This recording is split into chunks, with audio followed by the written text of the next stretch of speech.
Wait, I got to show you guys this tweet that I posted because boy, did it bother people. There's been a graphic going around showing the PBC pay-per-views this year. I think there's been 6 of them, and we got I think one more before the end of the year, something like that. Anyway, I track, you guys that follow the show, you know that I track, or I've started to since 2019. I've looked at the three-headed monster in American boxing. That's the 3 big platforms, right? There's Fox, Showtime, there's DAZN, there's ESPN.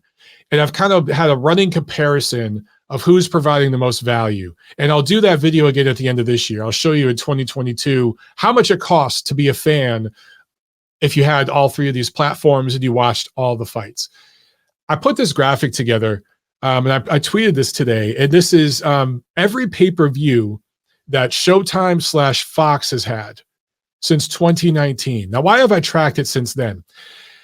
Because HBO Boxing blew up at the end of 2018, right? The last big pay-per-view they had was the Canelo-Golovkin rematch. So when that happened, you eventually got this 3-headed monster, right? And again, you got DAZN, you got ESPN, you got Fox, Showtime.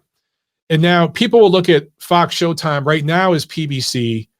Right now, ESPN is Top Rank, and then Golden Boy, Matchroom, and a few others, they're over at DAZN. But the thing is, dude, if you look back far enough, there was a time where PBC, Al Heyman, before it was PBC, Al Heyman's fighters were working with Golden Boy Promotions, and Richard Schaefer was there too.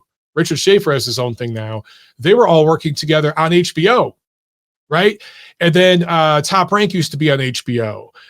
Main Events used to be over there. So there was like, these guys have all switched different platforms, okay? So I'm not really even focusing on the promoter, just the actual platform here.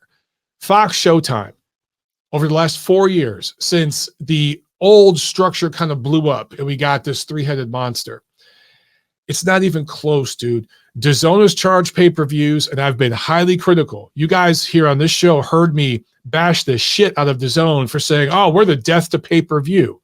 Right? We're going to kill pay-per-view. And then what do? They start doing pay-per-view. And the price is ridiculous. If you're already paying a monthly subscription, you shouldn't have to pay $60, or the case, the last one was $65 for the pay-per-view. I bashed the shit out of that. I've bashed Top Rank's pay-per-views.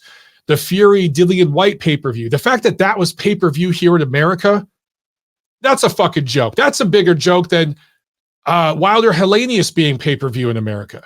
Seriously.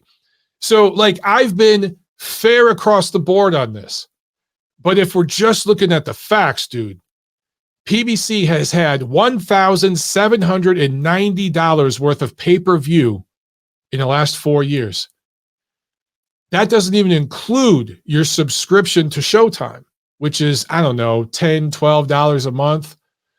So, like, that's your subscription over the last 4 years has been, let's say, I don't know, $500 plus this. You're spending $2,300 in the last 4 years just to be a fan of boxing that watches these PBC fights on Fox / Showtime.